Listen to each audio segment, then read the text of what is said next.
My name is Francesca Trivellato. I am a permanent faculty in the School of Historical Studies here at the Institute for Advanced Study. And together with my colleagues, Suzanne Akbari and Nicola Di Cosmo, we are delighted to see many of you in this room and to welcome Sebastian Conrad to IIS. Professor Conrad's career trajectory and writing have been at the forefront of the global turn that has swept away so many areas of the humanities in the past 2 decades, and we are fortunate that this week he is visiting Princeton University under the aegis of the Global History Lab directed by Jeremy Edelman, and has very generously agreed to spend this afternoon with us for this roundtable. And in an effort to keep this conversation as open-ended as it is conceivable, we have not coordinated our comments, and we will proceed as follows. Professor Conrad will speak for about 20 minutes. The three of us will follow with shorter remarks, and then we have 2 microphones going around the room, and we'll open the floor to comments and questions from all of you. Let me say just very brief a few words of introduction about our main speakers and about ourselves. Sebastian Conrad was trained as a historian of both modern Germany and modern Japan. And after a few years at the European University Institute in Fiesole near Florence, he has since 2010 been teaching at the Free University of Berlin, where he also directs a very large MA program in global intellectual history. The limits of the nation state as a unit of historical analysis is a consistent interest that cuts across his very many publications, including his book on history writing in post-World War II Germany and Japan, his co-author volume An Emerging Modern World, 1750 to 1870, his short history of German colonialism, and 2 important articles that many of you are certainly familiar with that have appeared in the American Historical Review. The first in 2012, titled Enlightenment in Global History, a Historiographical Critique, and in the very latest issue of the journal, a piece that he also presented yesterday at Princeton University titled Greek in Their Own Way, Writing India and Japan into the World History of Architecture at the Turn of the 20th Century. It's fair to say that he's best known for a slim and very successful volume titled What is Global History?, published by Princeton University Press in 2016, which many of you have no doubt read and probably taught and discussed with colleagues and students. And at the end of that book, Sebastian remarks that global history, as all innovative phenomena, is subject to the law of diminishing returns. So one question we have before us today is whether or not the inflection point has arrived. What have we learned from at least 2 decades of accumulated work and reflections in matters of global history? Where are we today? What can we and what should we, where can we and where should we go next? Also on the podium are Suzanne Akbari, Professor of Medieval Studies in the School of Historical Studies, and the author, among other books, of Idols in the East, European Representations of Islam and the Orient, 1100 to 1450.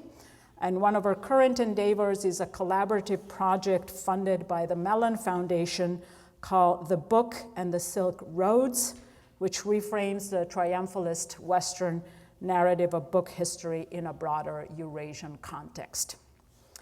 Nicola Di Cosmo is Luce Foundation Professor in East Asian Studies, also in the School of Historical Studies, and a historian of China and Inner Asia.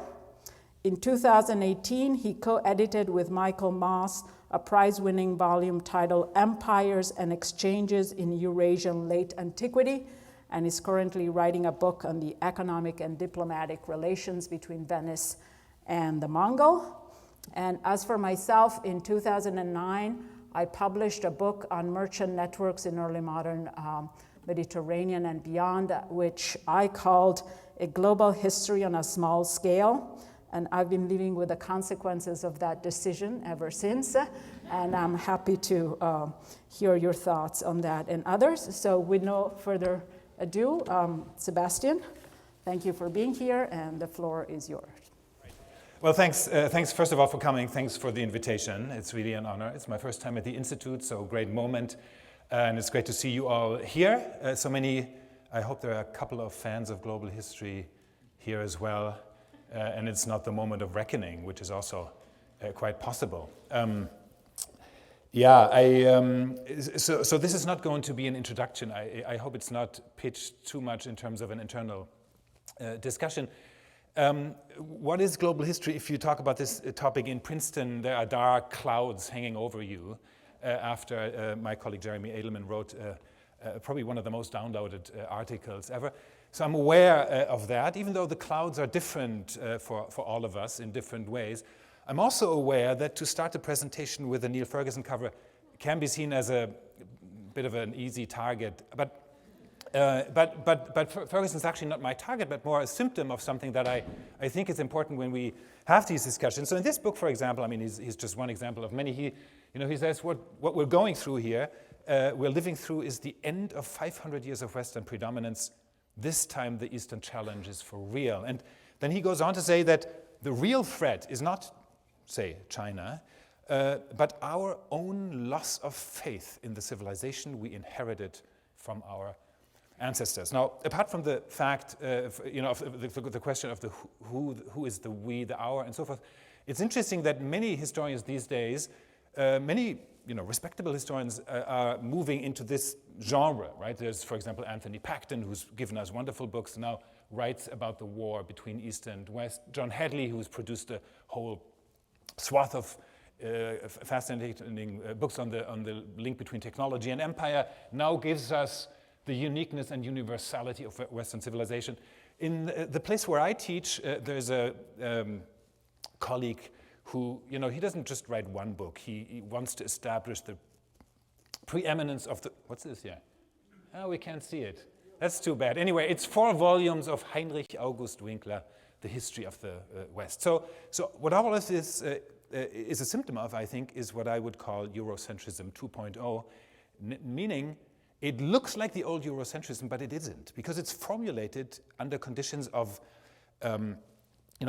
these historians, they feel that their well-protected castle is under siege. It's no longer a self-confident Eurocentrism, but one that is on the defensive. And it's one of the contexts, I think, in which we talk about global history these days. To give this a little bit of a personal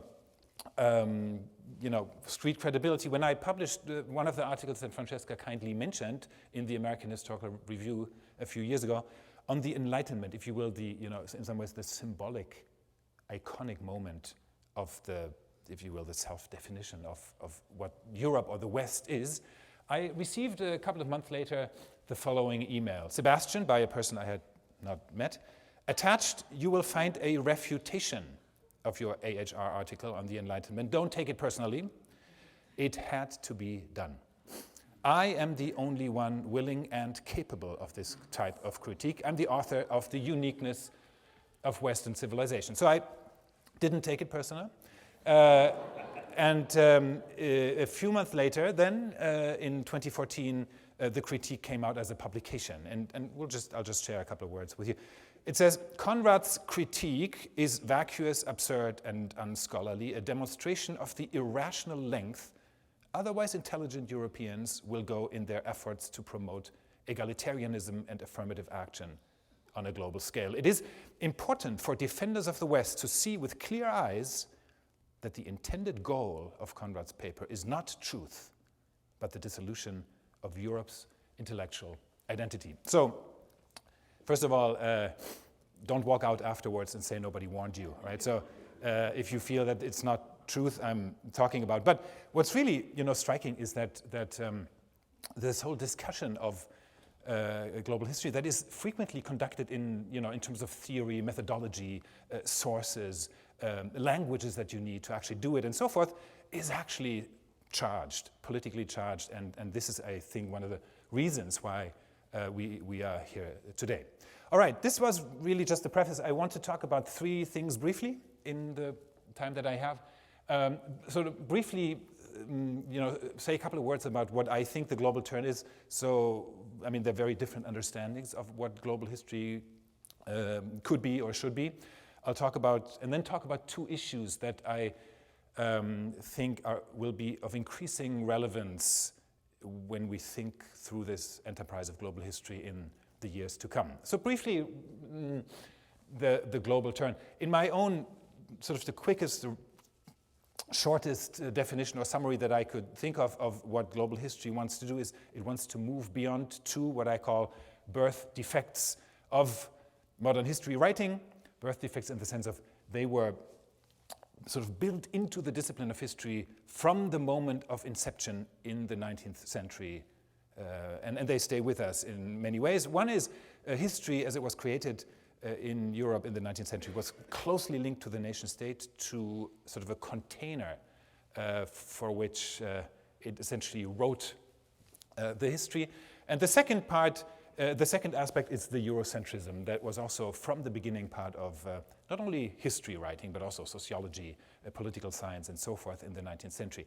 And combined, this would be the third aspect, the combined effect of these two dimensions is that historians tend to understand change internally, meaning they analyze societies and essentially explain social change as something that happens within the boundaries of a society. And also, if we look at social theory, we really see the very same effect. And global history, that would be the shortest definition I can think of, is the attempt to move beyond these two. Now, this is not exactly what you would find if you look at some of the handbooks on global history. So, for example, let's look at the Journal of World History and their webpage and see what they say. They say, put simply, world history is macro history, which I don't agree with.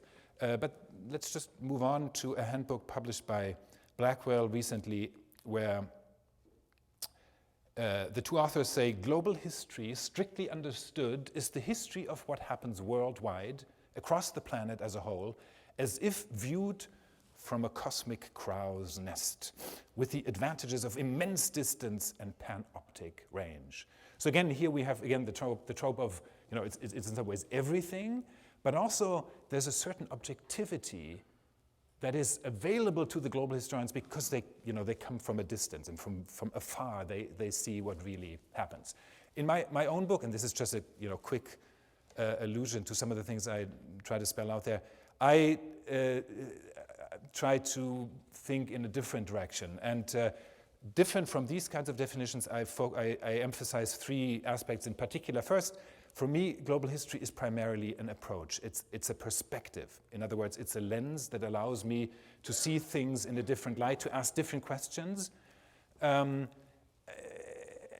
which also means that it's a perspective that is particularly productive in some cases and maybe not so much in others. The second aspect is that no, it is not viewing the past from a cosmic crow's nest. It is global history is not necessarily planetary, but can actually focus on something very specific, small, minute. It can focus on a village, but try to see it in a global context. And third, it's not the be-all and end-all of historiography. It's one approach among many, and there are many interesting approaches, and global history will yield interesting results in some cases. In other cases, maybe we may want to choose another approach. Again, this is something that is, that we can take for granted. There are many global historians out there who would say that global history is sort of the pinnacle of historiographical development. We had, in some ways, the professionalization of history in the 60s with the social history turn. Then came cultural history, and then to top it all, global history. And there are some books that, pretty much make claims of that kind. And I don't agree. I would say that global history can help us see things in a different light, but for some questions it will be, the returns will not be as as high. Oh yeah, I wanted to make two more comments on this issue here of definition. One is, when people say global history, they essentially engage in two kinds of different debates, usually. If they talk about the advantages and disadvantages. One would be, some historians would say, global history is in some ways everything. Let's include as much as possible to produce a global synthesis. And this kind of understanding gives us great books like the ones by Chris Bailey or Jürgen Osterhammel, who wrote, in their case, the history of the 19th century as a global story. But that's, of course, only one. So when people say, let's look at the whole world, then they essentially mean let's move away from just simply national histories juxtaposed to each other, right? But this, and why is this important? Because in many parts of the world, everything is already a major revolution. So for example, in the place where I come from, where I teach in Germany, this is what historians actually do. The blue is Germany, green is Europe. By Europe, essentially, we have to realize that this is essentially a leftover from the Cold War period, right? These are Eastern European studies institutes where the goal was really to understand the enemy. A little bit of North America and a little bit of the rest. So, for example, in the institute where I myself teach, everyone is blue. I mean, every one of my colleagues. So that's the reality. In other words, what we actually, what many universities actually train their students in is quite limited. Even in the United States, this is a recent survey done by the American Historical Association. Yes, it's clearly different from the German situation, but if you take the transatlantic coalition here, then you still see that it is clearly the predominant focus. But in most countries in, let's say, continental Europe, but also in Mexico, Korea, essentially studying history means studying the history of your own country.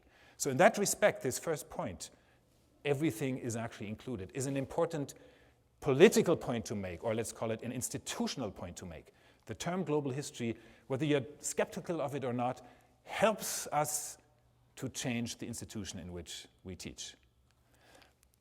That's only one point, of course. And the second is, it's also a method question, right? And in this method debate, without going into details here, my own plea is to see the question of the global as relevant, both as an explanatory, that is, a global historian will always ask, what are the potentially global causes of the particular question I study? And at the same time, it's something that we need to explain through the actions of our historical subjects. But this level of the global is always something that I want to keep in play. And I say this vis-a-vis a strong trend in global history writing, which essentially only celebrates connections. That is something that you see across the board, and I think it is insufficient. All right, let's move to the second point of 3, which is positionality. This is something that I think is going to be of increasing importance in our discussions of how to do history on a global scale.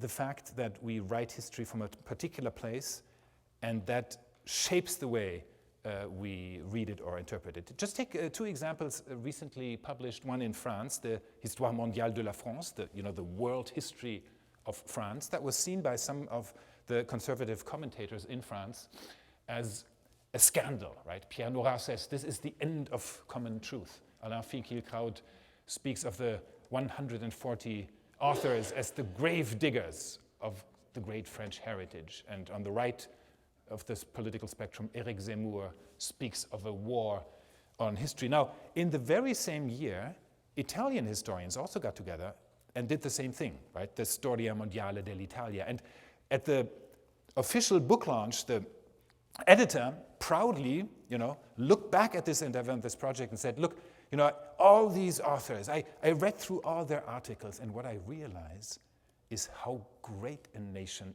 Italy actually is. You couldn't think of 2 sort of politics of in some ways, really the mirror project, but the politics, depending on the place, are just the opposite, right? And of course, if we, and this is a whole industry now. We have the Netherlands, we have Spain, we have Flanders, and even Sicily. We have these world histories, and they all come with their own particular baggage. Now, the first lesson that we take home here is that, and this is something that we knew essentially, in particular from the work of people like Dominik Sachsenmeier, that it really does matter from where global history is written. So he has this book where he compares global history writing in the United States, Germany, and China, and it's really astonishing the extent to which the approaches, the politics, also the kinds of interpretations that are used differ. Global history, in other words, needs to be understood globally. But beyond this, in other words, this is essentially an analytical perspective, right? We try to understand that writing from a particular place, and that doesn't mean only a country, it also means under particular institutional constraints and so forth, shapes our interpretations. But what is now increasingly happening is that it's no longer just a question of description or analysis, but it is framed as a prescriptive, as a normative question. In other words, it's not only clear that historians have different interpretations depending on from where they write, but they should have different interpretations, and they need to go beyond, in particular, Western interpretations. And I could go on for a long time about this, but just to give you one example, the so-called national studies as institutionalized in Chinese universities these days. So some of the best, most prestigious universities in China, they will have, the faculty, the Department for Political Science, Sociology, History, but then also one of national studies, where the idea is to go back to ways of knowing, ways of generating knowledge before the arrival of the modern disciplines. Sort of a Chinese way of knowing, quote unquote. And if you translate this into debates about global history, the result is, and here I'm quoting Yu Pei, the director of the World History Institute in the Chinese Academy of Social Sciences. The Chinese Academy, this very prestigious institution in Beijing. And this is what he says. He says, our research on global history manifests our standard of value judgment, our view of history, our values, our Chinese people's feelings, and our Chinese people's understanding of the historical reality. Sure, today's China is very different from that of the mid-19th century, but patriotism remains the soul of China's world history studies. So here, and this is just one example, right? I mean, if you go to India, there are debates about sort of an Hindutva way of understanding history. There are claims to resuscitate Maya ways of knowing, to understand history in different ways. There are many of these movements to counter what is perceived as Eurocentrism with different forms of centrism. So this kind of, should we call it conversation, I think is going to be with us in the years to come. And as many of you will know, it's already there, right? It's already in the classrooms. It's already very present when students will ask, so why are we reading this article on African history written by someone from Iceland? Who speaks for Russian pasts, who writes, and so forth and so forth. These debates and they will be pressing and urgent, I think, in the years to come. Third point, last point, micro and global. This is really more a little bit of an experiment.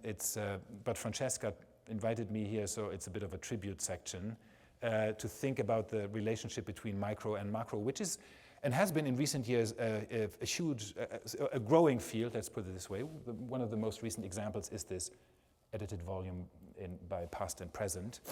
Now, my own feelings on this, so how can we combine global and tiny, big and tiny, global and micro? And is this possible, or is it actually even a problem? Now, in this field, at the moment, and this is maybe a very idiosyncratic summary, stop me if I don't make sense, I see at the moment 4 different ways in which micro-historians try to link to global history or try to engage in this in this conversation. One is what I like to call the global roller coaster rides. So here we have someone who says, I'm not interested in the big structures, I want to focus on one particular person and see how she travels across continents and different cultures and then at some point comes home. Many of these studies, they are fascinated with movement, travel, but they're not interested in the places where these people go. In other words, they're completely, it's like a roller coaster. At some point, they're safely back home, but the places don't shape either the persons or the narrative. That's quite a successful genre, even in bookshops. I think it's insufficient as a scholarly project. The second strategy I see is the argument to say, look, we have these big summaries and syntheses, Chris Bailey's book, but then if I study this particular village in the Andes, it's all more complicated, which is clearly an important point to make. It reveals many of the limits that some of these global syntheses have. At the same time, it's also limited. Just to say that it's a little more muddled on the ground, ultimately, first of all, will not get us very far, but also ultimately relies on prior generalizations. Otherwise, you can't even make that argument. So, as important that is, I also think that we need to do something else. The third version is what I would call redemptive histories, which essentially says these big narratives don't really give us enough about, the marginalized people in forgotten parts of the world. We need to do some historical justice and bring them back to life. Again, this is a very popular genre in the field of microhistory, and again, I'm not so taken by it. Here's just one example. In a classical article Tonio Andrade wrote at the end of the article, where he focuses on the figure of one woman and says, she'll remain as anonymous as most of the lives lived on Earth. We global historians should bring alive, just for a few pages, some of the people who lived through those processes. There are stories out there waiting to be told. Let's bring the history of our interconnected world to life. One story at a time. Is great, but then, every story? Which ones? How many pages do we do? Why every one of those stories? I, again, think it has its limits. So the one version where I think we need to go, and this is how I read Francesca Trivellato's article on Italian microhistory and global history, is that a micro perspective allows us to understand the way in which structures and different scales operate in a much more effective way.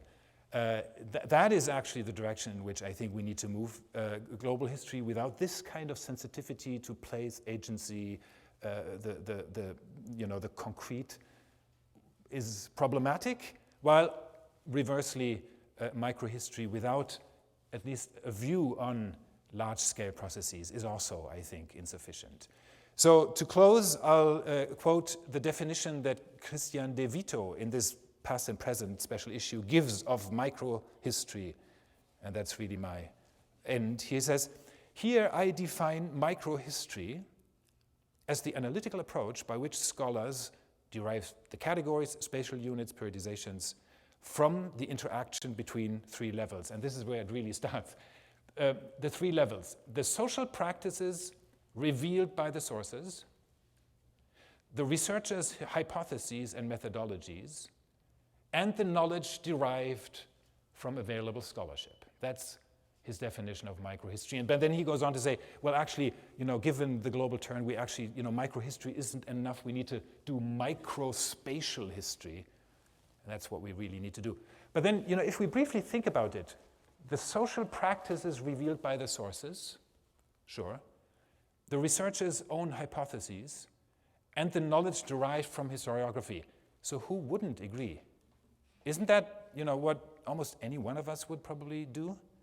So my last word on this would be to say, shouldn't we just do, this is a technical term, I admit, but I hope you forgive me, shouldn't we just do good history, which means that, yes, obviously, large-scale structures, matter. Yes, obviously we need to think about their relevance up to potentially a global level, but ultimately, if we just stay up there, make these generalizations without really knowing what's going on, what's in the sources, is also not good history.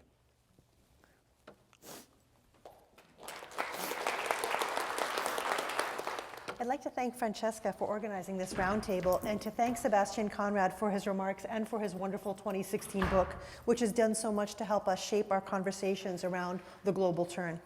I want to take about 10 minutes to describe how the global turn looks from the vantage point of medieval studies, describing very briefly what kinds of conversations have already been taking place within the field, the reasons why this work has come to feel increasingly urgent, and some of the problems we face in trying to conceive of the field in more global terms. First of all, the global has been used to frame our field for quite some time. A group of researchers based at the University of Minnesota and the University of Texas at Austin, most important among them Geraldine Heng, have for almost 2 decades been arguing that the global is a useful frame of reference. The Global Middle Ages timeline begins in 2004 with a course on global interconnections and hosts a range of projects, including the Black Death Digital Archive. This project, led by historian of science Monica Green, is truly global in scope. Pandemic, like climate, offers the historian a field of study that is unconstrained by regional or local limitations. Other approaches to the medieval past, however, have been more global in a circumscribed or limited way. Maria Rosa Menocal's Arabic Role in Medieval Literary History, published in 1987 and reissued 20 years later, turned the conventional narrative of the European Middle Ages on its head, arguing that Arabic language and literature had played a fundamental role in the emergence of quote-unquote Western culture. That work, initially controversial, proved to be deeply influential and fruitful. A conference on the occasion of the 20th anniversary of the publication of that book ended up as a volume that I co-edited with Carla Millett called A Sea of Languages, Rethinking the Arabic Role in Medieval Literary History. What had changed over those 20 years, however, was the emergence of the field of Mediterranean studies and the concurrent development of a specifically medieval corner of that field of Mediterranean studies. Our book, therefore, was building on Menocal's literary history, but it did so with a focus on regional and confessional identities and with a targeted approach to the region that owed much to Horden and Purcell's concept of definite places articulated in their book, The Corrupting Sea. These targeted areas of intensification and remission can be investigated, they argued, in order to produce microhistories that tell us about the nature of the pre-modern interconnected world. So in addition to these two approaches, truly global, based on climate or pandemic, and regional, building on the paradigm of Mediterranean studies, we see emerging, mainly from the fields of art history and archaeology, an interest in conceiving of the pre-modern past in terms of networks and entanglements, focusing on regional and local identities in a way that is usually distinct from the methodological approaches we find in Mediterranean studies. Barry Flood's 2018 book, Objects of Translation, Material Culture and Medieval Hindu-Muslim Encounter, is a good example of this kind of work, as is the 2019 collection assembled by Brian Keane, emerging from a show that he curated at the Getty, called Toward a Global Middle Ages. This book, Toward a Global Middle Ages, is, I think, useful in 2 ways. First, the range and scope of the essays, some of them brief case studies, others more extended. They give a variegated picture of the pre-modern past based on a very wide range of perspectives. Second, this book is in some ways sprawling. It does not attempt to give a holistic, unified view of the global Middle Ages of the sort we just heard about. Instead, it's precisely directed toward that goal, implicitly putting the aspiration of the global on the distant horizon while giving a robust and plural account of local and regional entanglements. So what I've given you just now is a really fast history of the field. What I haven't talked about is why this work, long seen as kind of peripheral to the main flow of medieval studies, has come to be seen as central. With medieval studies centers across North America rebranding, and in some cases actually rethinking, their academic programs, and new journals and book series on the global medieval popping up like mushrooms. In August 2017, the Unite the Right rally held in Charlottesville, Virginia, resulted in the death of one and the injury of another 19 counter-protesters. There's a lot to say about this event. For our purposes today, however, I just want to draw your attention to the use of medieval symbols by these right-wing demonstrators. These include the call to crusade against the Muslims, taken from Pope Urban's sermon at Claremont, Deus Vult, God wills it, seen here in close-up.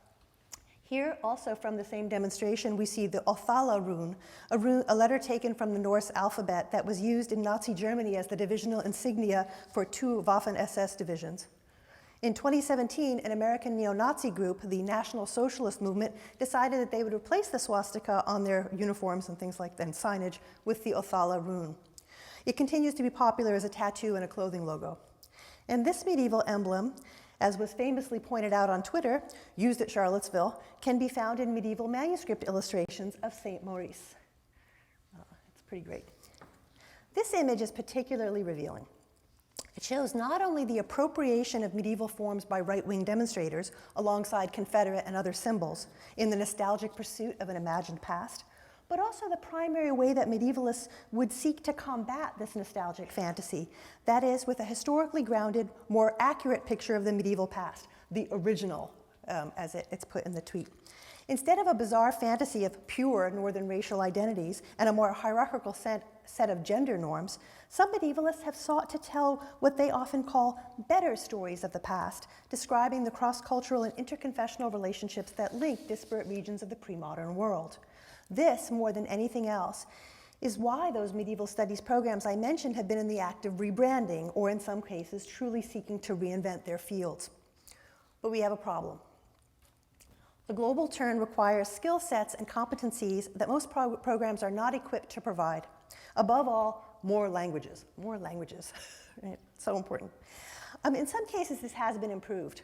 For example, at the University of Toronto, Ge'ez, which is the language found in medieval Ethiopian manuscripts, has been added to the program in medieval studies. There's a lot more I could say about that, but I won't do that today. But student uptake has been limited, mainly because this course is added on to, rather than a substitute for, existing language requirements. Beyond the need for a wider range of language competencies, we face a bigger challenge. While each of us is able to master a certain range of languages and historical contexts, we each have our limit. To fully take advantage of the global turn, we have to be ready to collaborate, at least in some cases. This is a model that has as yet only partially been worked out in the humanities. Finally, we might like to develop networked projects, and this is what I'd like to focus on for like the last 2 minutes of my comments. So this is a webpage from a project called The Book and the Silk Roads, which Francesca mentioned very briefly, and I've been working on this collaboratively over the last couple of years, funded by Mellon, and hopefully getting Canadian federal funding soon. Cross your fingers, please, for us. And what the project seeks to do is, I don't know what happened, I cursed it here somehow. The computer turned off at just the worst possible moment. So the project, The Book and the Silk Roads, seeks to give to take not a planetary approach, but a global approach in the sense that it has many, many, many different points of contact. And what it seeks to do is to use scientific methods to understand the history of books, and to use the history of books to study connections among different parts of the pre-modern world. And the webpage that I showed you before is listed there. So by scientific methods, they're just, for example, taking samples with an archival kind of eraser to see what kinds of materials the animal skin that makes up the manuscript page is made of. Multispectral imaging, different kinds of technologies, and CT scanning that lets you look at the inside structure of a book without actually taking apart the binding. You might be, who cares about books? The structure of books tells you a great deal about the materials that were present in a particular place and time, and about the craft practices and the people who put those books together. So they're an incredibly rich source of knowledge. So they can let you bring together, for example, a book from the British Isles, the St. Cuthbert's Gospel, with a manuscript of the Quran from North Africa, or to look at, again, a Northern African manuscript in juxtaposition with one from Central Asia or one from Tibet. And so in the last year or so, we've been sort of developing the technology, doing proof of concept around the CT scanning and other kinds of approaches to the books to sort of learn about what we already know, to find new information about the bindings that we couldn't see with the naked eye, and to find unexpected kinds of things. And so most recently, we did proof of concept with a modern poti book or palm leaf book, just to make sure that we would get our technology right before we started using old books from the libraries. And they let you sort of see inside the book in just this kind of way. And in the last few weeks, we've been doing this with a 16th century Kashmiri manuscript, which is really fascinating. It comes from the nexus of sort of Persicate, Persian-speaking regions, Islamic regions, and Sanskrit writing regions in what is now India, right? So it's a book that's in what's called an Islamic binding, based on the structure of the binding, but it's in Sanskrit. And the book format tells you something about where it comes from. And we can study that iconographically, comparing it with different manuscripts from the same region, or with CT scanning that lets you, again, reveal things about the binding that are normally hidden from the naked eye. The really crucial thing, and this is what I want to bring out about this project, is that it makes teams. And it brings together people who are highly specialized, who are deeply embedded in a very specific field of study and region of the world, with people who are part of the core team, museum curators and scientists who are working in the particular applications that we're dealing with. So that's what I mean by a networked approach, where you bring together people into larger frameworks that avoids the siloing of individual specific subject areas. And so, as Sebastian was saying, I don't think this is a solution. I think it's an approach. It's one approach among many, but it's one that has some promise. Thank you. Global history is a very important topic for my field, which I consider really more Indonesian history than Chinese history in some ways. And for this event, I thought I would try to do something not too theoretical, in fact, very practical, a sort of applied global history to explain, to illustrate rather, how important the impact of global history has been in certain fields, in particular the field of Indonesian history. So we are going from the theory to the practice, from the model to the case, so to speak. And some of you may have heard some of these remarks before. Anyway, I don't have a PowerPoint, by the way. The 19th International Congress of Historical Sciences, held in Oslo in August 2000, had as one of its major themes, perspectives on global history, concepts and methodology, organized by the German historian Jörn Rusen. I presented a paper in one of its panels, subdivisions, cultural encounters, organized by the late and very much missed Jerry Bentley, a pioneer in the field of global history. One of the discussants was Natalie Zemon Davis at the time. The report on this particular panel, which was published after the conference, reads, cultural encounters address the problem of historical centrisms, such as European, American, and Asian. It was argued that by the panelists, that global history should be seen as a complement to local and national histories and not as a threat.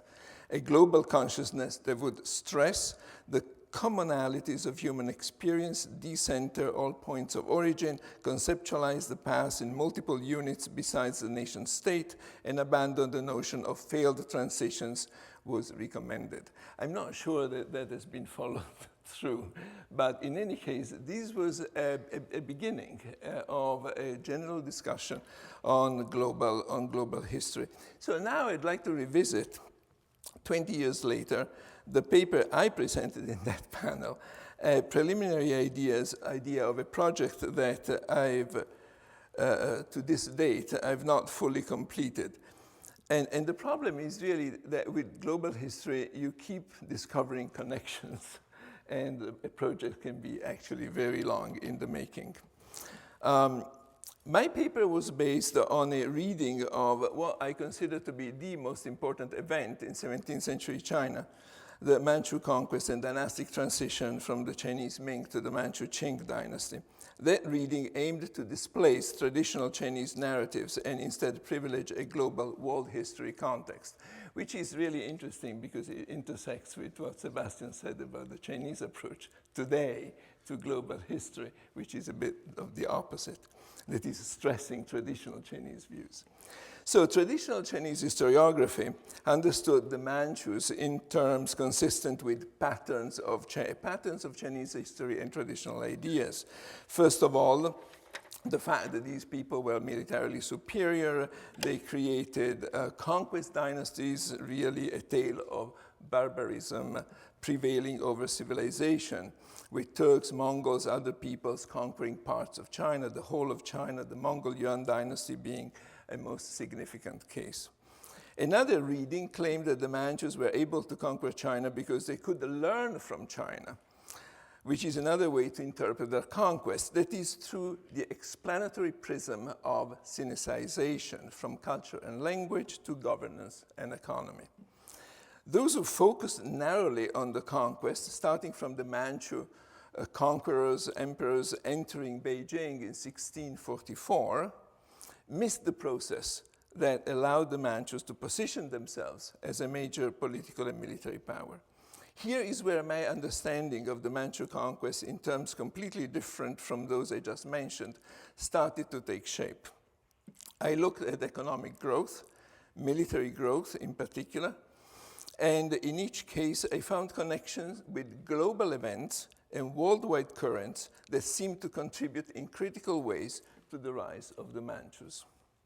American silver flowed into China through the Manila trade from the late 16th century and sustained a rapid process of commercialization and consumerism in China.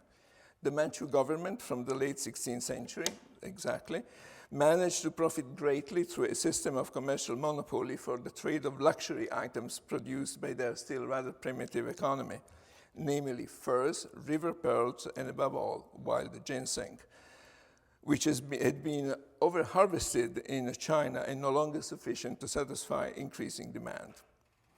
There is solid evidence to show that a large deficit developed in China's trade balance with Manchuria, which was compensated by silver exports. It is possible that up to a fourth of the American silver coming into China might have ended up in Manchuria, invested then in agricultural expansion programs and military buildup. On the military side, the firearms and artillery introduced into China by the Portuguese and the Dutch were eventually adopted by the Manchus with the creation of special heavy forces, mostly Chinese recruits, who were expert in the use of firearms and artillery.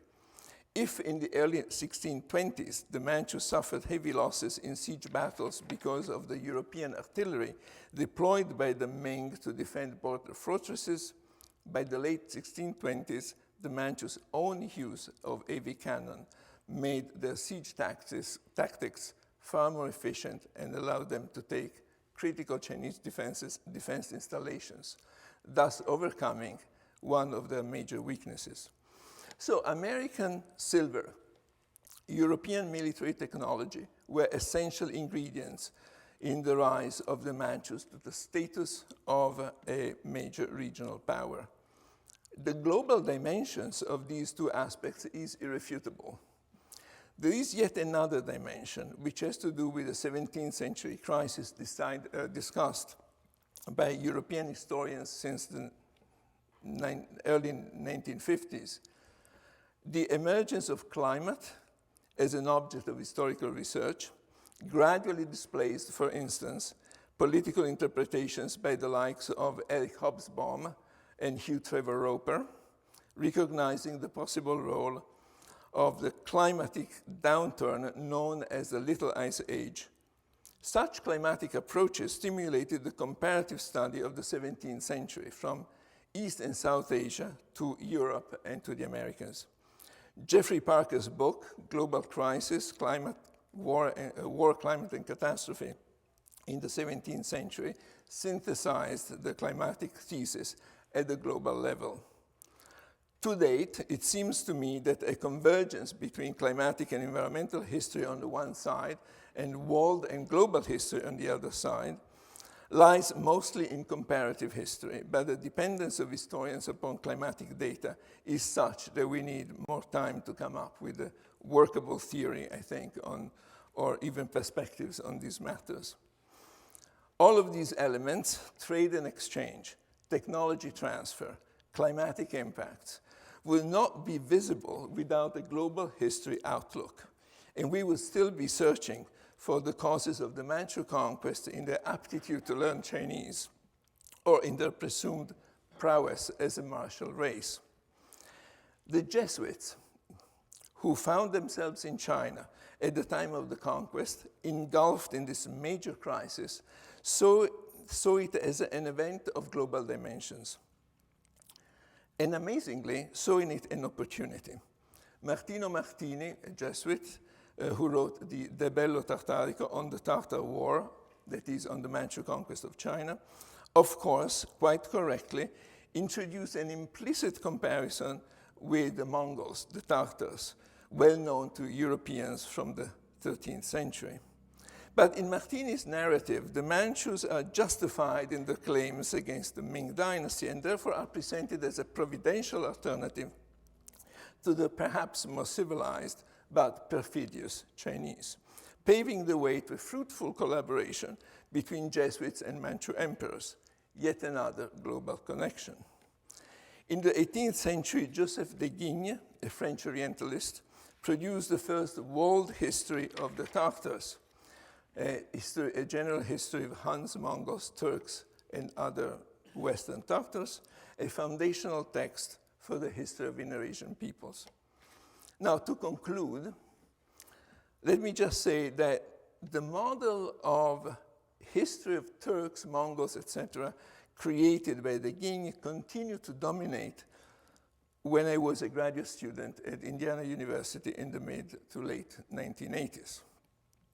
It was a type of history that linked together a series of conquerors, Attila, Genghis Khan, Tamerlane, but had no basis in any civilization. In fact, it was the opposite of civilization. But the advent of global history allowed us to connect the history of these peoples much more organically with regional and civilizational histories, and move away from centrisms as we saw before, European, Asian, Chinese. Mongol history has truly flourished since the 1990s, benefiting from the emphasis on trade, exchange, and knowledge transfers that are the bread and butter, so to speak, of global history. This does not mean that everything should be seen in a global perspective, but without that perspective, it would have been impossible to advance new and more sophisticated interpretations of important historical events. The global context and the tools and methods associated with global history have definitely been utterly essential to move the study of Central Asia or Inner Asian history from philology-centered to history-centered. And it is perhaps on such once peripheral, maybe still peripheral, fields of history that the light of global history has been shining brighter. Thank you. So as I said, I didn't know in preparing my remarks what my colleagues would have said, but I knew that they would have given us a lot of food for thought and that almost inevitably they would have highlighted the extraordinary heterogeneity of global history. And so this is the question I'd like to raise explicitly and share with you. What is global history? Is it a mood? Is it an approach? Is it a method? Should we try collectively and individually to put some order in the extraordinary variety of approaches, topics, even ideological positions that are, bracketed under one rubric, or should we have a kind of let all the flowers bloom approach? And I think I'm pretty sure that you all marvel, as I do constantly, about the fact that this term, global history, has enormous traction and yet is so slippery. And that in many ways, global history was born ideologically and methodologically malleable. And that continues to mean, as you heard, very many different things to different fields, to different national contexts, to different generations.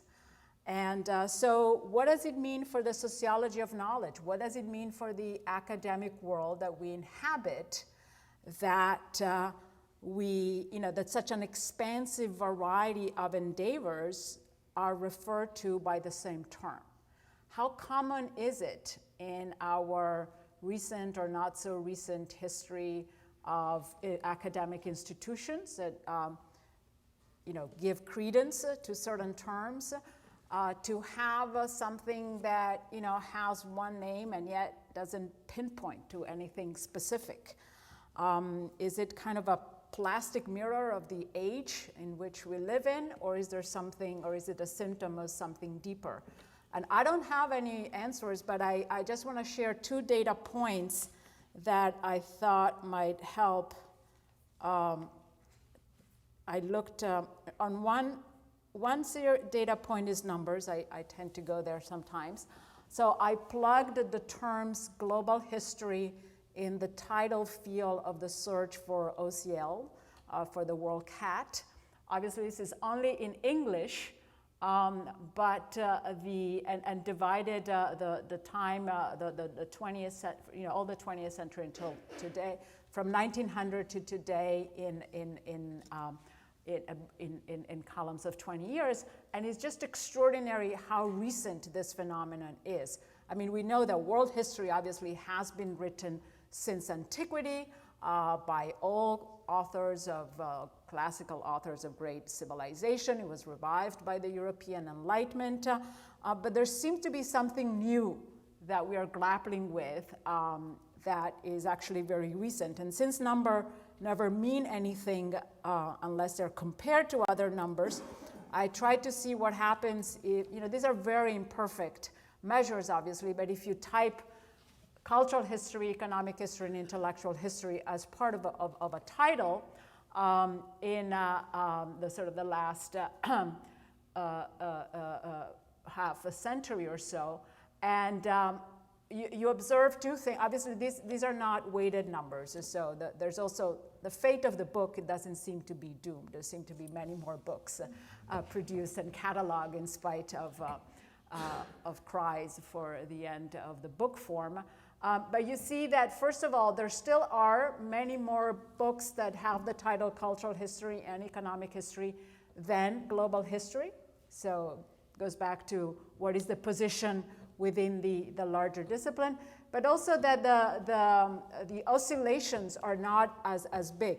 That there's something in the spike that is very recent that I think tells us something, and we can all think about various political and disciplinary reasons, but what does it mean to make sense of something that is unfolding under our eyes? And for that, I turned to a scholar, Lynn Hunt, who has always struck me as having a particular ability to take the pulse of scholarly trends that are unfolding under our eyes. And in a book that she published in 2014, you see here titled Writing History in the Global Era, and this is a quote, she writes, she identifies 4 major paradigms of historical research in the post-World War II era: Marxism, modernization, the Annales School, and in the United States especially, identity politics. Under identity politics, she decides to, I'm not sure why she chose this rubric. It's sort of a large coalition that goes from the linguistic turn to subaltern studies, post-colonial studies, and so that label is somewhat less distinctive than the previous one. But she clarifies that she uses the term paradigm with explicit reference to the 1961 noted definition by historian of science Thomas Kuhn, the process through which scientific communities establish and then revoke consensus on research questions and the methods through which we address certain questions. So the 5th paradigm she identifies, and this is again a quote, is a more globally oriented history, one that might well serve to encourage a sense of international citizenship, of belonging to the world and not just to one's own nationality. And she's careful and adds a quote, again, this outcome is as yet far more of a promise than a reality, but clearly in her view is something to strive for. And what I wanted to ask, and I've been pondering, I taught this book many times, and it's amazing how, you know, it's so synthetic and introduces very complicated issues. But to what extent is global history a paradigm in the ways in which, say, Marxism or modernization theory or even the Annales school, these are all internally diverse, but they can qualify, I think, in a more classical sense as paradigms. At a minimum, I think of a minimalist definition of a paradigm as an approach that have some common enemies. And as we heard, even the ideological stakes among self-identified practitioners of global history can be completely opposite. And I think in his presentation and his book, Sebastian Conrad has made a very helpful distinction between global history as an approach that can encompass the variety of examples, for example, that Suzanne and Nicola just brought to the table.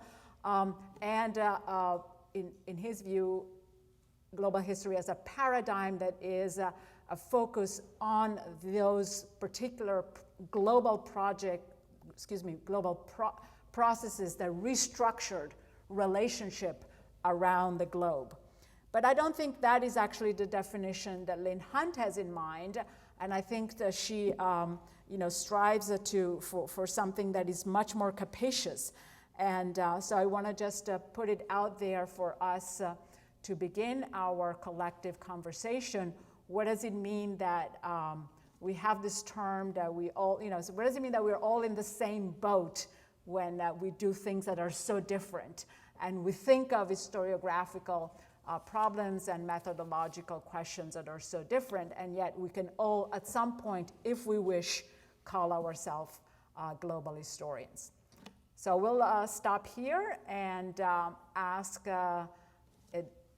those of you who would like to contribute with comments from your experience or with questions for any of us or for all of us. We'll try to do the best we can to address your concerns and comments so we can...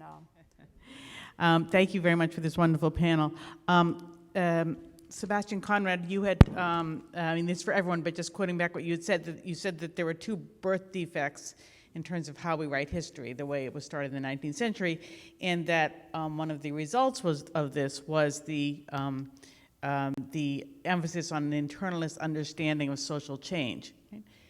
But surely that's only for Western society. I'm an Ottoman historian, and the birth defect that started in the 19th century was precisely that only a small group of societies could generate social change internally, and the others had to wait for the West to come and awaken them. So actually, in Ottoman history, which has not participated as much in global history, in Ottoman history, those works in the last 15 or 20 years that have insisted on internally generated social change have been kind of the revolutionary break. So I'd just like your comments on that. Would you like to take this? Or? Yeah, no. Do I need to do something? Or Hopefully. All right, okay. No, thanks, Mo. You're right, absolutely. I mean, it's interesting that, first of all, the discipline of history as it's then created in Europe gradually becomes the discipline of history pretty much virtually everywhere, and some of the social theories, and that's, that could be the Marxist paradigm, could be the Weberian paradigm, and so forth. They essentially produce this notion of internal development, except for everyone who needs a little bit of help, as we see in, let's say, Marxist comments on the Opium Wars and so forth. So you're absolutely right. That is part of the same, I think, framework. Yeah. I'm sorry, I don't know everyone's name. Hi. So thank you for this great panel, and I found global history very useful for my own thinking, particularly your book, Professor Conrad. So my question is, maybe it's more of a provocation, but in the way you describe the place of Europe in global history, you say that we can't fully forget about it. We have to agree that since maybe 1500, Europe plays a certain role in world history. So that even if, we may decenter it, but we can't say that it really doesn't matter. So somewhere, and that's totally fine. But at the same time, you're saying that you sort of agree with the fact that we do need to provincialize Europe in some ways, as we can write histories in which we're not repeating Europe's experience or seeking, multiple modernities. So I guess my question then is, in some way, that's very much like the post-colonial studies project. So how do you see yourself as different? Because you also, in your book, assert criticism, or at least distance, from post-colonial studies. And then my second question is maybe just for everyone, which is, I think in the conversation about global history, some critiques have pointed out the correlation between globalization, the collapse of the Soviet Union, and the spread of the neoliberal project around the world, and how that seems to be coincident with the rise of global history. And again, Professor Conrad, you addressed that a little bit in your book, but I felt like you say maybe it's more complicated or something. At least I didn't come away with a clear answer. I just feel like that's still an open question that maybe Jeremy Edelman also touched upon in that column. So maybe that's for everyone on the panel. Thank you. Sure. Yeah, thanks. These are two very good questions. So, as to the first one, post-colonial studies and global history is a fraught relationship in various ways. Actually, probably if you look around among people who identify as global historians, most of them see this as a move away from post-colonial studies. They see this as a salutary, actually, move away from post-colonial studies. My own training is different. So I came through post-colonial studies to global history, and I actually think that without many of the insights of post-colonial studies, a good global history can't be done. So that's my very general statement. Is there still a difference? I think yes, mostly because a certain kind of post-colonial studies tended to be fixated on this colonizer-colonized relationship, and to the extent that, first of all, other contexts were excluded, and B,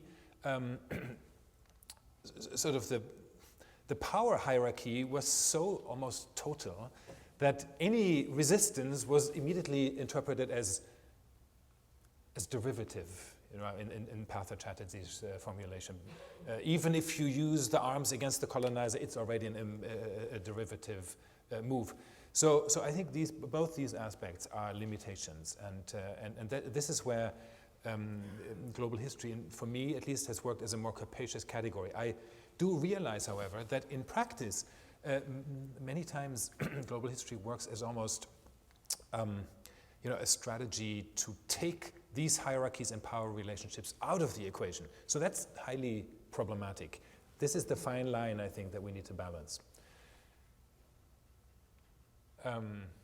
The other one, just a quick one, maybe you have other ideas. I think we could come up with three genealogies of global history. One was mentioned by Francesca. There's always been global history. In some ways, Herodotus wrote, global history. Rashid al-Din wrote his kind of global history. So in some ways, it's always been there, but different. The second narrative would be sort of the Lynn Hunt kind of thing, where you have different paradigms, and in one way or another, the next one is maybe even better than last one, right? If you can look at Lynn Hunt's various writings on the French Revolution. Starts out as a social history. Next book is a cultural history. Then finally a global history of the French Revolution. And it's always getting ever sort of more sophisticated.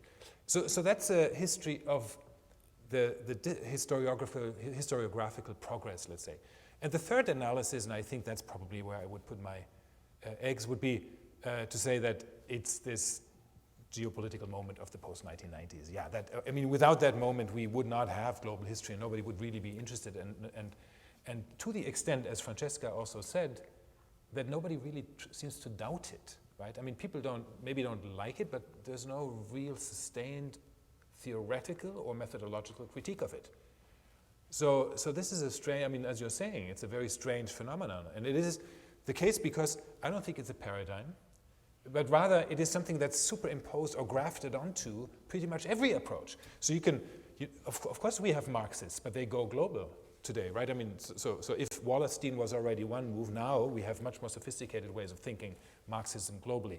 Same, the notion of modernization is not dead, but it's reframed, for example, as multiple modernities and so forth. So global history doesn't replace these, but in a strange way serves as an umbrella for all of them, which makes it seem so difficult to actually go against them. Can I add a little bit to that? Absolutely. Just to pick up on what you were saying about the post-colonial's relationship to globalities. On the one hand, the global environment that we're finding ourselves in emerges out of the neoliberalism of the 90s, also concerns around climate and so on. It's almost impossible to respond to this. It's difficult for anyone to, sort of critique the approach at its base, right, because of these circumstances. But beyond that, I wonder if one of the things that's happened, at least some quarters of history that's being done in the global turn, is that it's taking up space that was occupied earlier by certain post-colonial approaches and thinking about them less in terms of the post-colonial, but rather ongoing processes of decolonizing. And that is in particular responding to the 19th century birth defects of our disciplines. That is, the temporality of the post-colonial is very much in terms of, the experience of the colonizer and the colonized and certain turning points or inflection points in that history. The methodological approach that comes out of decolonizing is a process that is always underway and is always predicated on land, right? So I'm wondering if that's a fruitful line to think about in terms of the relationship of the post-colonial and at least some quarters of the global turn. I mean, there's this conversation between the post-colonial and the decolonial. I'm not sure whether that's exactly what you mean, because my sense is maybe not. I think it connects to what you were talking about, these various centrisms. You mentioned Maya among them. Other kinds of indigenous studies approaches are very much in that space. Right, yeah. I mean, that's actually something that I see as quite problematic. Yeah, so between the two, decolonial, post-colonial, so it's it sounds almost like the same thing, but it isn't. So the post-colonial approach would really stress the power hierarchies and differences and the way in which these power hierarchies produce effects, while the decolonial sort of yearns for the pre-colonial and wants to resuscitate it and bring it back on its own terms. So read the world through, Maya lenses, for example. I think some of the work is like, some of it is more promising, but some of it's I'm caricaturing a little bit because there's clearly value in thinking along these lines, but at the same time, it tends to write out of the equation, erase from the equation, the many ways in which, these in the past 200-300 years, different societies interacted, and we just can't go back to that moment where we have this almost culturalist understanding, right? So that's where I see a limit of that decolonial approach. Thank you very much for this amazing panel. And I have a question for the four of you, actually. Do you think that this global turn would help us to also decolonize or whatever our syllabuses and our historiographies?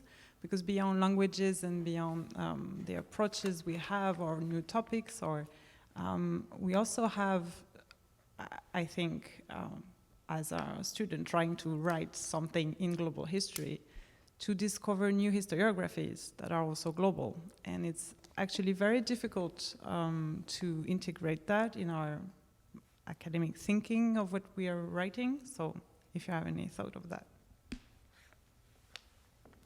I'll take a stab at that, although, I think history is, it's interesting, sometimes it's defined as a social science, sometimes it's defined as a humanities in US campuses. In France, it's where you have les sciences humaines, we don't have that. But unlike, it's very difficult for historians to decide, every graduate program in history in North America has a question, what is the syllabus of the methods class? There's, usually 13 weeks. And depending, like if you, in other social sciences, there's a much stronger consensus on what defines a methodological sets of canons and approaches. So there is no doubt that it's a peculiarity. It's very difficult to teach how to do history. And that is a fascinating aspect of the discipline, particularly, as Sebastian said, can we all just do good history? Well, then, how do you reproduce that sense? How do you pedagogically incorporate it? But I would say that it is in a lot of US university, my impression is that in fact the syllabus tend to be geared toward the more recent literature. That's something that I personally have always tried to compensate by, teaching some 19th century authors or classics to see how far have we come or not, because sometimes we are reinventing wheels a little bit. And so the question is, can we have historiographies that are not in English incorporated at which level of graduate training? And that is a very different question. But I would not be worried that these kind of approaches in the most capacious sense are not represented. They may be hyper-represented, I would say, in the current training. The other questions about training is that global history is a very expensive endeavor. Sebastian coordinates together with Jeremy Edelman and colleagues in France and Tokyo Global History Lab, and the graduate students meet every year in in Berlin, in Princeton, in Tokyo, or in Paris. That's an extraordinary small student population for a very high budget. Now it is almost inevitable for students in history to have to say that they do multi-archival work, but you need to win fellowships, and then so it's not just the training, as Suzanne was saying. How do you acquire languages? How do you have the time to absorb the depth of the literature?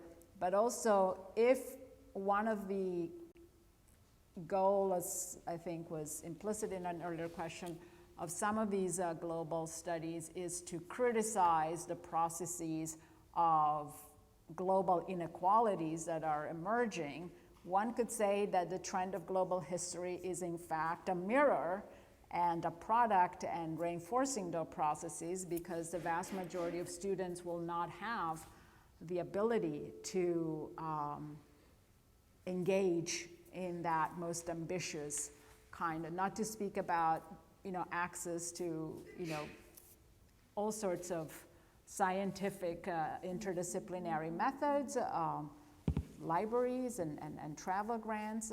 So I do think that actually when there are not a lot of programs where you get a degree in global history. As far as I know, last time I checked in North America, you can do a PhD in world history at University of Pittsburgh and at Northeastern. And the relationship between exactly the themes of your theses and the training, it's complicated. So in fact, there's also a bit of a disjuncture, I would say, between which are the institution and the individuals who are privileged enough to advance this kind of scholarly agenda, and how far it can actually spread through the pedagogical system. Can I just add a PS? Yeah, do you want to? Nicola also? I just wanted to say two things. I think Francesca has said a lot that's important. The thing is, first of all, on the one hand, yes, it is important to decolonize. I mean, like the AHR started to do recently, the syllabi, it is important. At the same time, it's also important to keep in mind that it cannot be a discursive strategy alone. Does that make sense? So if we presume that if one author hails from Burma and one from the Senegal and so forth, then all is fine. That's not the case, because these power, the money, the budget, the structures behind it are so uneven. So to just erase these structures and then act as if by including a couple of voices we erase these hierarchies is also problematic. So that's something to be kept in mind. At the same time, I do think that the next big frontier in global history is exactly the conversation that you mentioned between different historiographies in different languages. I was interviewed by a radio show recently in Germany, and the show was about, they interviewed scholars and asked, what was your eureka, is that the word, moment? Yeah. So what was the moment that changed things? And I think they expected that I found some archival document that explained it all or something like that. But what I said was, no, probably the most transformative moment for me was when I discussed my PhD proposal with Japanese colleagues, and they said, well, sure, you can do that, but it's not going to be great. It's fine, but not great. And they forced me to rethink through their own historiography, and that made my whole project different. This kind of conversation, I think, is absolutely crucial. We have not enough of that. Global history is now, many people in the US and Western Europe write about ever more places, but they don't converse with the colleagues in these places. So that, I think, is where we need to move. Just a short comment on this. I think you're absolutely right. One of the tools that historians use everywhere is periodization, right? We try to periodize our study, and it makes things easier, and also allows us to identify critical moments and critical turns. So global history doesn't have really, a periodization of global history doesn't coincide with the periodization of other regions or other histories. So in my experience, at least, a very important book came out in 1989, which was Janet Abulugod, Before European Hegemony, that tried to change that standard periodization to a certain extent and placed a great emphasis on the 1250 to 1350 century, which was considered to be, a moment of globalization, exactly.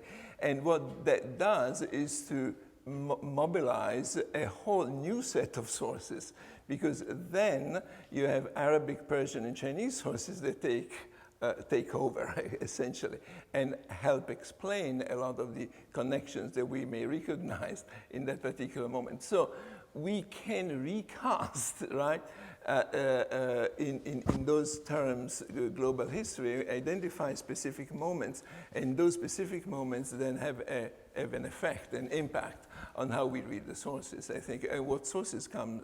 There is another very short point about an aspect of global history that makes me a little bit more dubious, and that is when you apply the sort of panoply of global history tools and so on to prehistory, 3,000 years ago and so on. We have quite a few books that read prehistory in terms of connectivity, transfer, knowledge transfer, and I'm not sure that in that case, this particular toolbox is not a mixing metaphors, I'm sorry, a shortcut to revamp a sort of old-fashioned diffusionism or other theories that have been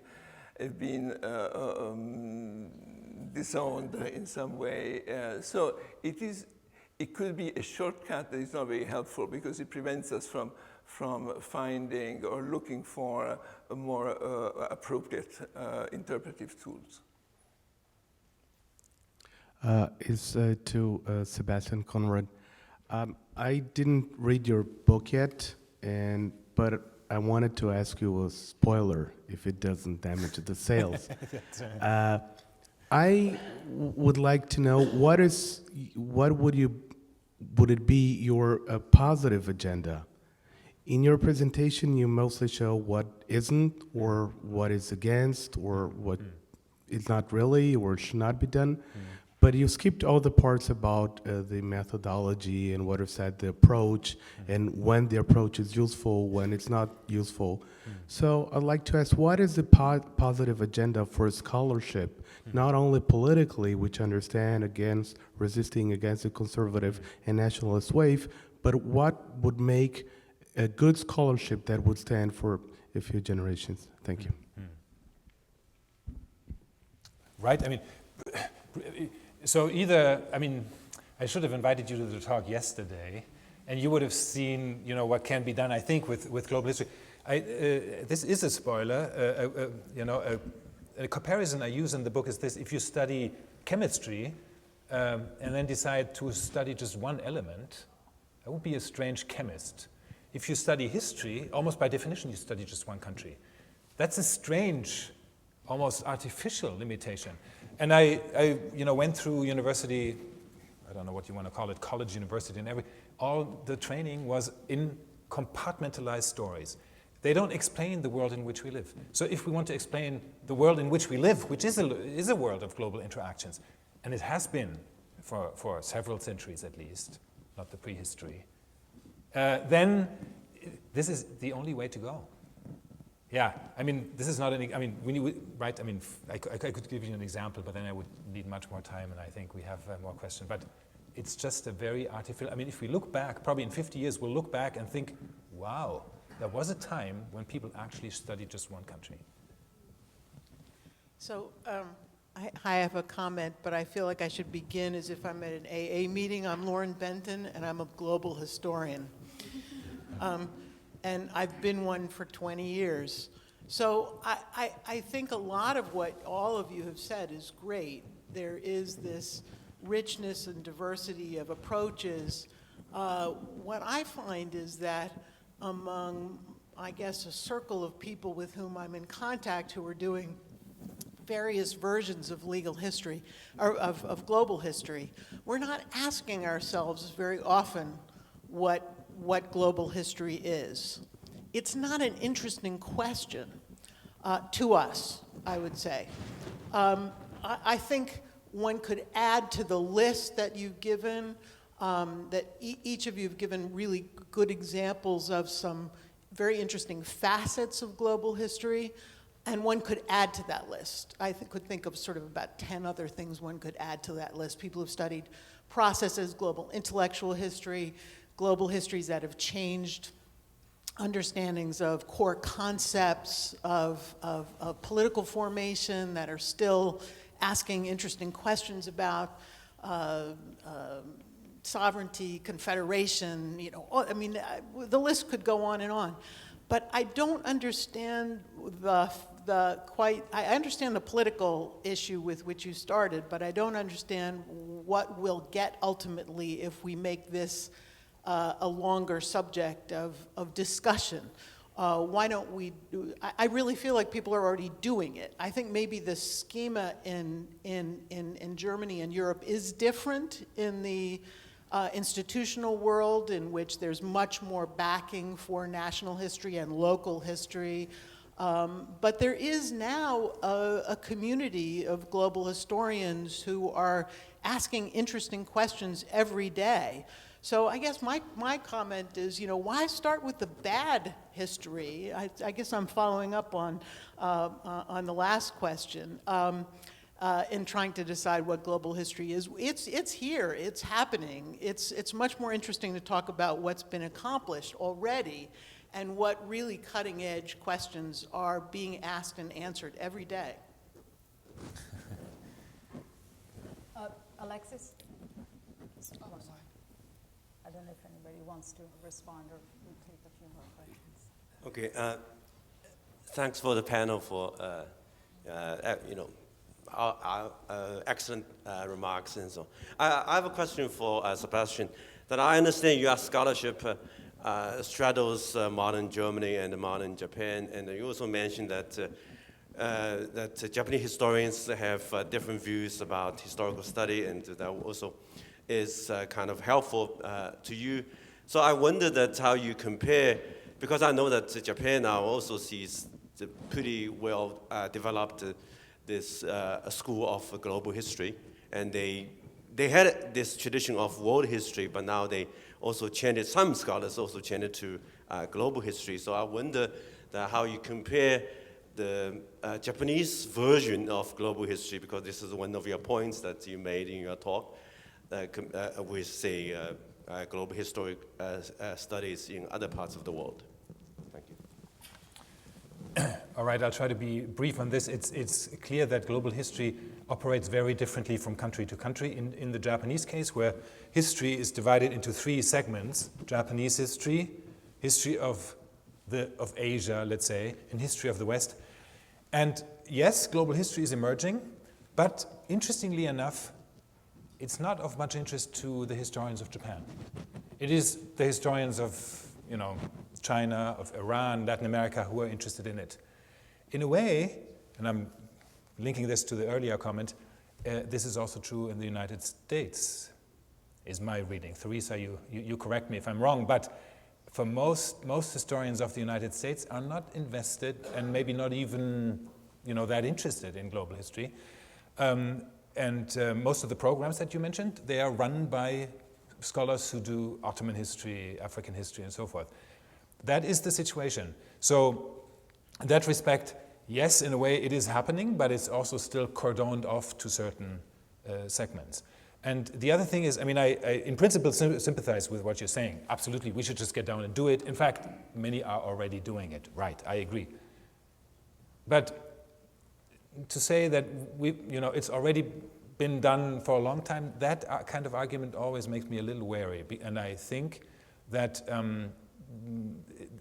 the way in which global history is done today dramatically differs from the way in which it was done 20, 30 years ago.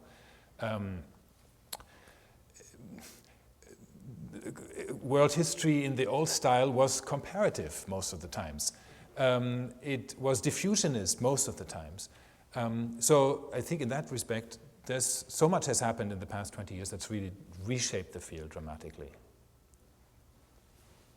If I can respond very quickly to Laurie Benton's provocation that this is not a particularly worthy subject, we should just go back to our studies and write our global history. I mean, that I am actually more puzzled than that.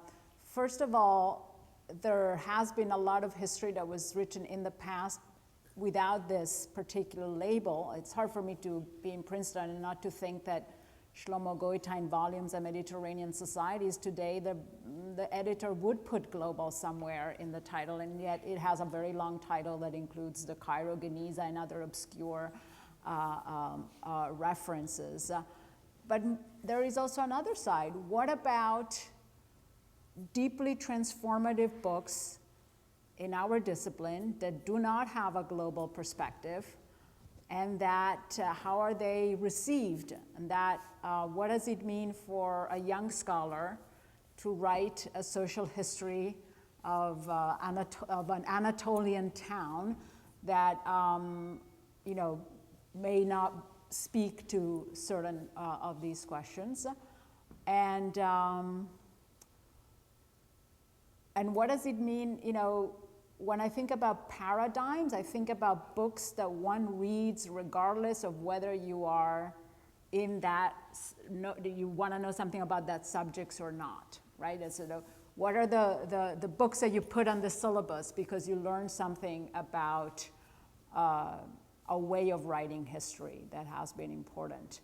What does it mean to think about a global book as a book that you want to write, or an article that you want specialists outside of your field to read because of what you're trying to say? I think that's a completely different definition of global, and some of those books are canonical for good reasons or not. But I do think that there's something to be interrogated about the predominance that this particular label and perspectives has taken, certainly in the Anglo-American universities and elsewhere too. I mean, there are fields, intellectual history, not just of Europe, certainly the intellectual history of the Muslim world have been global forever. They've not been national. So I do think there's something peculiar, but I'm not 100% sure. There's something peculiar about having a label that encompasses such an incredible variety of topics, approaches, political inklings, and yet sticks, and yet is so strong. And then will go away one day, and then we'll have some distance. But we're living through something that I think we want to make sense of it. And I certainly think that when I was teaching, I had a concern for graduate students because this has become a pressure. There is a pressure to, certainly in medieval history, what if you want to write something that is doesn't speak to that? I think there is a pressure. But I didn't want to monopolize the conversation. Please, there's more questions. I'm not sure if this is a fair question, but I couldn't get the initial slides that Sebastian put up out of my head. The anger of certain critics at the sort of confident normalization of what should be terrifying. So I wanted to ask the four of you where doing global history is reassuring and where it's exciting and somewhat terrifying. In other words, where can it act as a security blanket, and where is one at the edge of a precipice?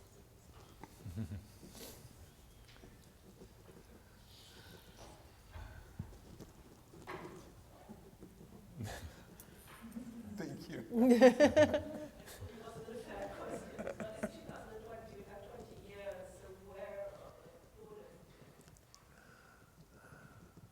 collect a few more thoughts and questions. There's been some people here, one person here, who has been here. Can you pass the microphone?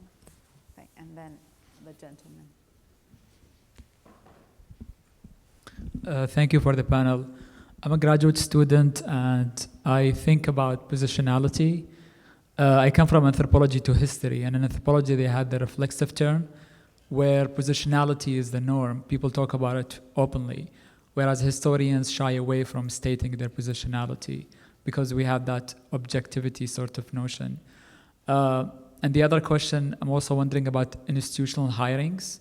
So does it suffice to have a global historian than to have regional experts, which is basically the norm now, that departments feel, let's say, embarrassed if they don't have somebody who works, let's say, on Africa or South Asia or other regions. It looks just wrong, right? So is it going where political sciences have went, where they can pick case studies from around the world and call it global, right? So I'm wondering about institutional hiring politics and whether global history is also imbricated in that.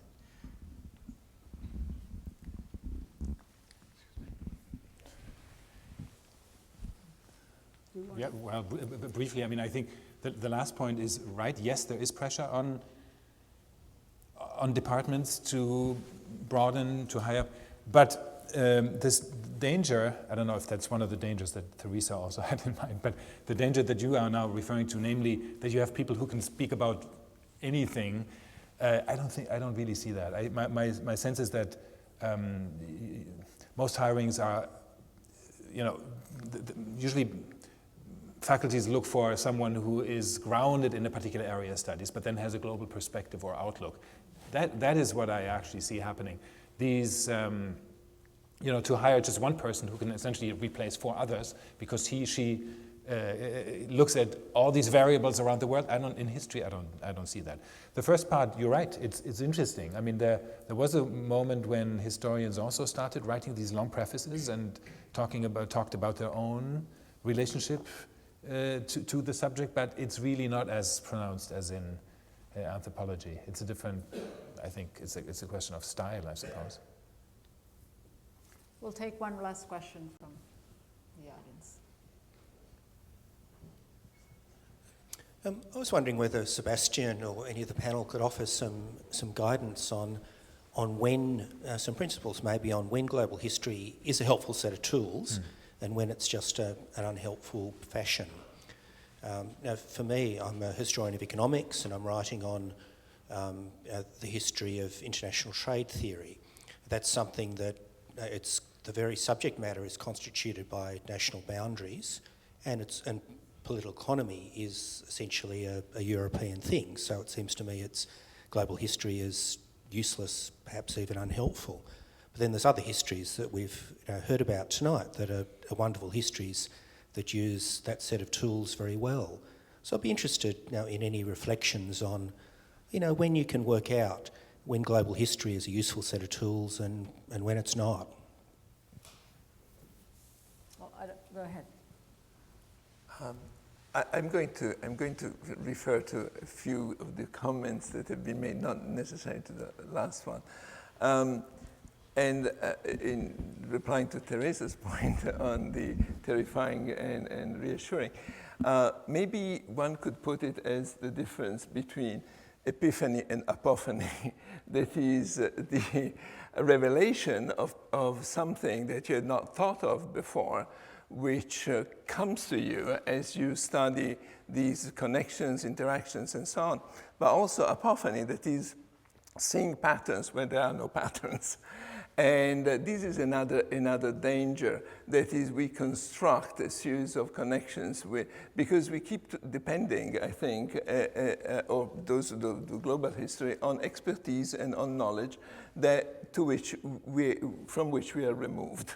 and about which we have no full control, and often on syntheses that are complicated because we move away from the evidential ground. And so that is what worries me a little bit in my work, relying so much on work of other people and moving away from a terrain that I find comforting because I can control the sources or because I can control the narrative a little bit better.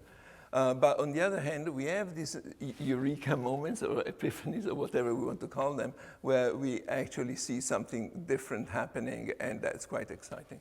Yeah, if I can just add to that, what I find incredibly energizing about the global turn is it encourages us not to be so timid, to be mindful of what are the areas of knowledge and the methodologies and the language that we have very good control of, what are the areas that we have some control of, and where do we get to the limits of our own individual knowledge. That might bring us to collaborate, it might not, but it lets us push beyond the safe spaces that so many of us have been limited to, and that I find very exciting.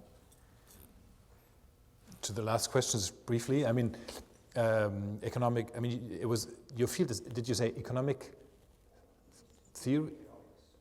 History of economics. Right, so why would that not be a global field? I mean, I can see that, you know, there was a time when someone would say that this is a field that was developed in Europe, and then gradually people elsewhere started to read these European texts. But then again, on the other hand, the integration of the global market, be it since 1600 or since 1800, has been so profound that it will have produced reactions, ways of theorizing virtually everywhere where it reached. So it seems to me to be a genuinely global question. Sometimes, I mean, my you know, a strong tendency now in these kinds of fields is to rethink the question of how far the diffusion of a few European texts actually mattered, and instead ask, why is it that people at a particular moment began to read these texts? And therefore, the focus would be less on these theories and these texts themselves, but on the conditions that made them actually relevant for people. And that is clearly a global framework. So that would be, I think, a very productive, fruitful way to think about it. I think we can wrap up here. Thank you all very much for your questions and for staying with us.